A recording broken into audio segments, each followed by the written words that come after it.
GPT와 같은 인공지능은 결국 수많은 코드와 알고리즘의 결과물입니다. 그렇다면 우리 인간은 어떨까요? 우리가 경험하는 냄새, 기억, 그리고 사랑, 혹시 이러한 것들 또한 어떤 시스템 안에서 작동할 수 있다는 생각을 한 번이라도 해보셨나요? 얼핏 터무니없는 생각처럼 들릴 수 있지만 잠시 열린 마음으로 모든 가능성을 모아 상상의 날개를 펼쳐보겠습니다. 만약 이 세상이 정교하게 설계된 시뮬레이션이라면 우리 역시 GPT처럼 단순한 연산의 결과일 수 있습니다. GPT는 스스로 생각하지 않습니다. 그저 입력된 데이터를 분석하고 가장 그럴듯한 출력을 예측하죠. 그런데 인간은 정말 다를까요? 우리가 내리는 선택들도 기억, 경험, 유전, 환경이라는 입력값 속에서 결과적으로 계산된 하나의 행동이라면 우리는 우리가 알고 있는 것만큼 자유로운 존재일까요? 지금부터 이 상상에 대한 구체적인 이유와 근거들을 하나씩 파헤쳐 보겠습니다. 지금 우리는 매트릭스의 주인공처럼 선택 앞에 서 있습니다. 이 세계를 그대로 믿을지 아니면 열린 눈으로 다시 바라볼지 말이죠. 2003년 영국의 철학자 니클라스 보스트롬이 학계에 엄청난 파장을 일으킨 논문을 발표했습니다. 그의 주장은 놀랍도록 단순하면서도 혁명적이었죠. 우리가 살고 있는 이 세계는 고도로 발달한 문명이 만든 컴퓨터 시뮬레이션일 수 있다. 게다가 그 문명은 우리보다 훨씬 더 진보된 존재들일 가능성이 높다고 주장했습니다. 여기서 우리는 의문이 들 수도 있습니다. 만약 이 가설이 사실이라면 왜 그런 엄청난 문명이 우리를 시뮬레이션해야 할까? 무엇 때문에 그랬을까? 단지 심심해서 그런 것일까? 아니면 연구용으로 필요해서인가? 보스트롬은 말합니다. 아래 세 가지 중 하나는 반드시 참여해야 한다. 하나, 인류는 기술적으로 시뮬레이션을 만들기 전에 멸망한다. 둘, 기술이 있어도 시뮬레이션을 만들지 않기로 집단적으로 선택한다.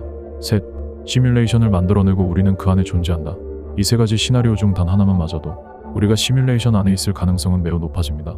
왜냐하면 첫 번째와 두 번째 시나리오는 기술이 멸망하거나 사용되지 않는 극단적 가정이기 때문이죠. 그리고 인간의 호기심과 본성을 고려하면 시뮬레이션을 만들지 않는다는 선택은 현실적이지 않다는 겁니다. 그래서 남는 건 바로 세 번째 시나리오. 이미 수많은 시뮬레이션이 존재하며 우리는 그중 하나일 수 있다. 그렇다면 지금 이 순간 우리가 보고 듣고 느끼는 이 모든 것들 역시 진짜가 아닐 수도 있다는 이야기입니다. 그런데 놀라운 점은 우리 현실이 시뮬레이션일 수 있다는 주장을 가장 설득력 있게 뒷받침하는 것은 다름 아닌 물리학입니다. 특히 양자역학은 우리가 알고 있는 상식적인 세계를 완전히 뒤흔들어 놓죠. 대표적인 예가 바로 유명한 이중슬릿 실험입니다. 이 실험에서는 극도로 작은 전자 하나가 벽에 난 두 개의 좁은 틈을 통과하는 모습을 관찰합니다.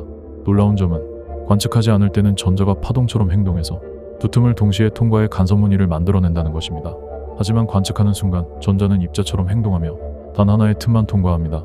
이는 곧 누군가가 보고 있을 때만 현실이 결정된다는 의미입니다. 누군가 의식하여 쳐다보거나 몰래 관측을 하여도, 하물며 카메라 등으로 간접적으로 관찰을 하여도 전자는 다시 입자처럼 행동합니다. 이것을 쉽게 이해하기 위해선 게임 화면을 생각하면 됩니다. 플레이어가 보는 영역만 고해상도로 렌더링 되는 것과 비슷하죠. 게임에서는 플레이어가 뒤돌아 있거나 주목하지 않는 공간은 컴퓨터 자원을 절약하기 위해 존재하지 않거나 흐릿하게 처리됩니다.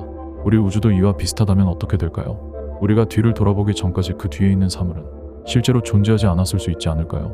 양자역학은 객관적인 현실이 과연 존재하는지에 대한 근본적인 의문을 제기합니다. 그리고 이러한 특성은 마치 시뮬레이션 세계에서만 가능한 정교한 최적화 알고리즘처럼 느껴집니다. 우리가 살고 있는 이 우주에는 절대 뛰어넘을 수 없는 한계가 존재합니다. 그 중에서도 가장 대표적인 것이 바로 빛의 속도입니다. 아무리 첨단 우주선이나 아무리 강력한 통신 장비라 해도 빛보다 빠르게 움직일 수는 없습니다. 그런데 이건 좀 이상하지 않나요? 왜 하필 이렇게 엄격한 상한선이 존재하는 걸까요? 빛의 속도는 초당 약 30만 킬로미터로 지구를 7바퀴반이나 돌 수 있는 엄청난 속도지만 우주의 광활함에 비하면 오히려 느린 속도라고 볼 수 있습니다. 예를 들어 지금 이 순간에도 우리가 바라보는 별빛은 사실 수십 년, 수백 년 전에 발산된 과거의 정보입니다. 그렇다면 이런 상상을 해볼 수 있겠죠. 빛의 속도 제한은 어쩌면 거대한 시뮬레이션 시스템의 연산 처리 속도와 관련될지도 모릅니다. 게임에서 모든 정보를 동시에 처리하면 서버가 순식간에 마비됩니다. 그래서 거리나 시야 범위를 제한해서 꼭 당장 필요한 것만 계산해서 보여주는 것처럼 빛의 속도 역시 우주 전체의 데이터 처리를 제어하기 위한 일종의 프레임 제한은 아닐까요?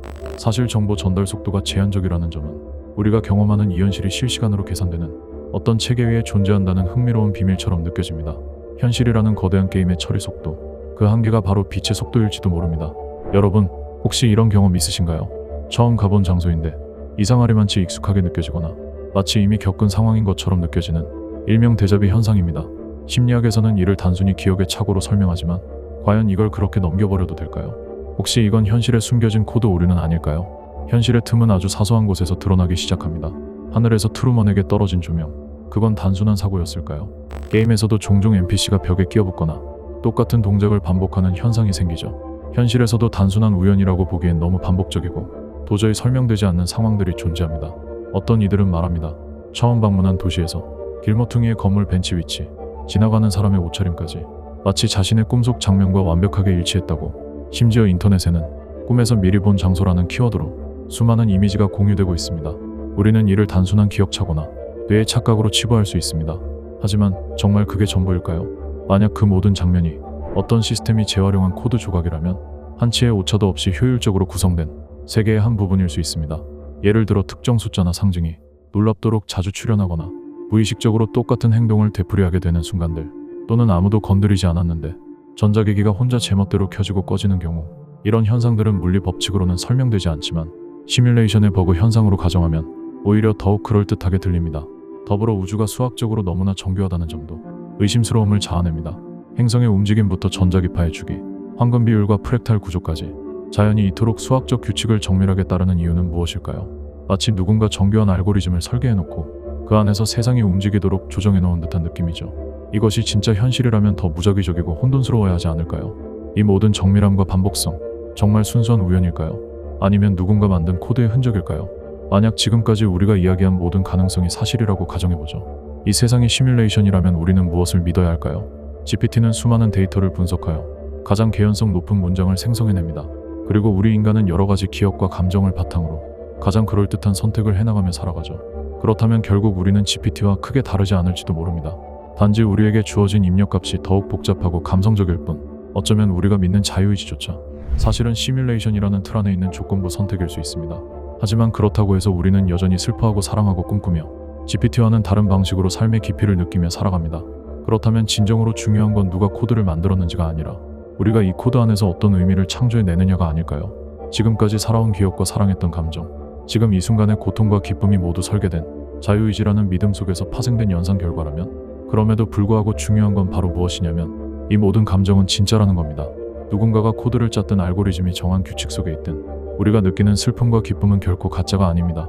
만약 시뮬레이션 속 삶이더라도 그 안에서 우리가 고민하고 사랑하며 무언가를 선택하고 지킨다라는 건 바로 우리가 살아있다는 증거입니다. 어쩌면 중요한 건 이 세계가 진짜인지 아닌지가 아니라 그 안에서 우리가 어떻게 살아가느냐일지도 모릅니다. 그리고 혹시라도 이 모든 게 누군가의 시뮬레이션이라면 우리는 그 창조자에게 우리 존재를 증명하고 있는 중일지도 모릅니다. 그게 인생이라는 게임, 혹은 지구 시뮬레이션의 진짜 목적일 수도 있겠죠. 오늘 영상이 현실을 새로운 시각으로 바라보게 했다면 저는 그것만으로도 충분합니다. 만약 이 세계가 하나의 거대한 시뮬레이션이라면 여러분들은 어떻게 생각하시나요? 댓글로 의견을 남겨주셔서 같이 소통하면 재밌을 것 같습니다. 앞으로도 재밌거나 신기한 미스터리들을 열심히 준비해서 돌아오겠습니다. 지지난 영상에서 원래 지향했던 미스터리 이야기 카테고리와 결이 다른 SKT 사태를 다뤘다가 신생 채널이라 알고리즘이 꼬여서 현재 노출 부분에서 고생하고 있습니다. 영상을 재밌게 보셨다면 구독 그리고 좋아요 부탁드려요. 지금까지 미스테리 데이지였습니다.